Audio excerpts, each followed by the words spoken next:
This here is the most extreme RR310 that TVS has ever built, and TVS has built various versions of the RR310 since its launch. Now, unlike the ones before this, which you and I could buy, this one is a hardcore thoroughbred race bike, which means you and I can't buy it. And in fact, it is significantly different from the motorcycle currently on sale. What are these changes and what are the commonalities? That's exactly what we'll tell you in the course of this video. Plus, we are going to ride this motorcycle at Sepang, so stick around for that too.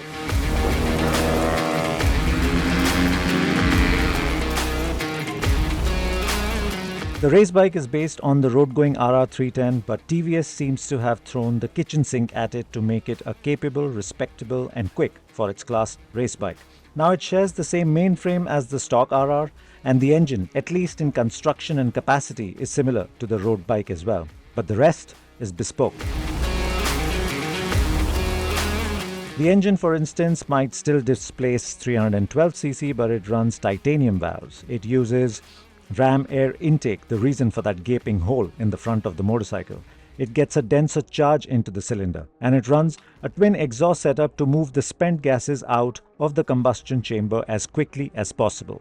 Better and quicker scavenging means significantly improved output figures, and the results are astonishing.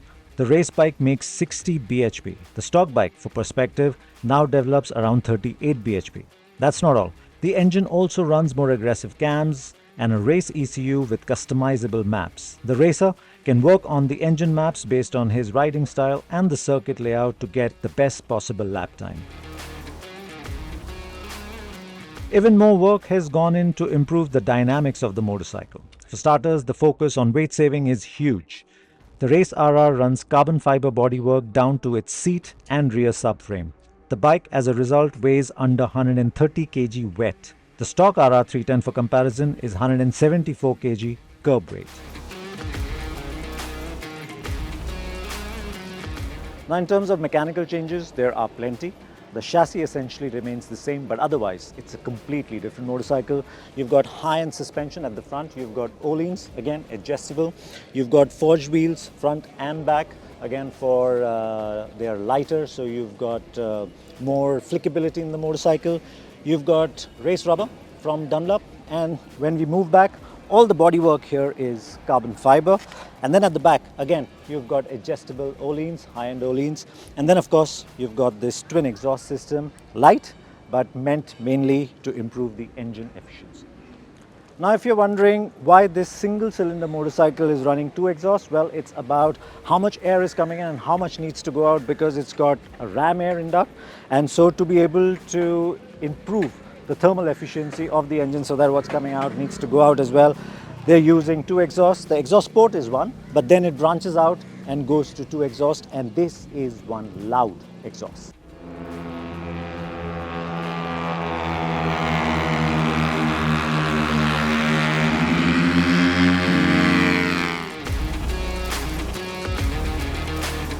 Furthermore, apart from lighter forged wheels, race-spec Dunlop slicks and fully adjustable O-leans, the race bike also runs a powerful braking setup. The bike runs 340mm disc at the front and a 240mm rotor at the rear with radially mounted calipers.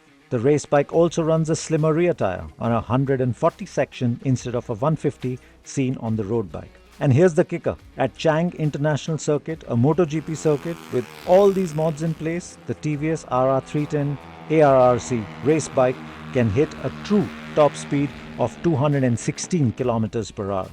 This is from what is still essentially a 312cc motorcycle. Now, before we go out and ride, I thought we'll just walk you through the intense seating ergos of this motorcycle. Now, this is a race bike, which means it's not the easiest to get on. It's also not the easiest to be on. The handlebars are seriously low. You're completely bent over. The foot pegs are high and rear set. And of course, there isn't a lot of room. Now, because it's a race bike and you've got different people riding this motorcycle, there's some amount of adjustability in the seating ergos that the rider can do. For instance, the handlebars can be moved up or down slightly.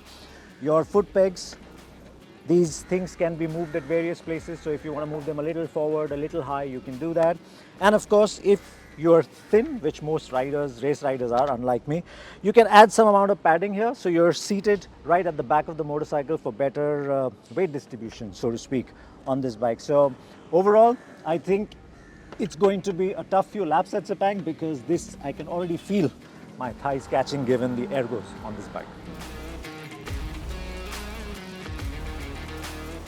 The RR 310 race bike is a lot easier to ride than I had imagined. It is fast, no question, and it drops into corners quicker than most road bikes I have ridden. And of course, it stops on a dime.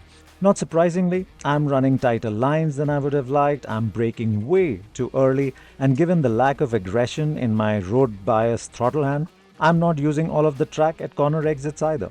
Plus, I'm making mistakes with my lines and speed going into corners. I find myself entering a few corners too hot, running wide, and leaning way more than I would have liked to, just so I can get back on the right line. But the race bike deals with my amateurish riding without putting a foot wrong. It is almost like it is patting me and saying, I have your back. And that's what impressed me most about this hardcore race bike. This bike, at my pace, is forgiving, smooth, and very entertaining. It is also quite tiring, I must say. You see, the riding position is quite intense, and my lack of fitness means I can't tuck under the front fairing properly on straights. Plus, moving from side to side, corner after corner, and then having to fold myself back into that demanding riding position is draining me. But soon enough, my riding session comes to a close. I get off the bike gleaming, partly because of the humid weather and exhaustion, but also because I've had a wonderful time. This bike is fun. The circuit was lovely, and even though I'm not half as fit to ride such a bike, I'm happy I did it because it is such a rare privilege. Aching arms and thighs for days to come, be damned.